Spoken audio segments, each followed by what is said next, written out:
naklish amaliyoti o'tkazgan, stent qo'ydirgan bemorlarning qayta shifoxonaga tushishiga, ya'ni qayta infarkt bo'lishiga sabab bo'lgan 3 ta sabab. Birinchi sabab bu bemorlarning shifokorlar tomonidan tavsiya berilgan dorilarning o'z vaqtida ichmasligi yoki dorilarning to'xtatib qo'yishi natijasida kelib chiqadi. Ikkinchi sababi bu bemorlarning zararli odatlari. Bu hammada ham bor emas, lekin chekish, ichish, noto'g'ri hayot tartibi bemorlarni tomirlarni qayta ishdan chiqishiga yoki qo'yilgan stentlarning qayta tromboz berishiga yoki restenoz bo'lishiga sababchi bo'ladi. Uchinchi sabab esa bu zararli ovqatlanishlar. Ya'ni bemorlarga albatta bunaqa bemorlarga dieta buyuriladi, lekin o'sha dietalarni saqlamaslik.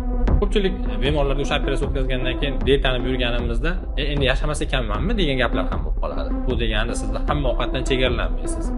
Kun davomida yeyiladigan osh ovqat miqdorida tuzning miqdori oshmasligi 5 grammdan. Xamirga boy bo'lgan mahsulot, ya'ni undan tayyorlangan mahsulotlarni kamroq iste'mol qilish, kartoshka va guruchga boy bo'lgan mahsulotlar go'shtning oq joylaridan va margarin, tuzlamali mahsulotlar.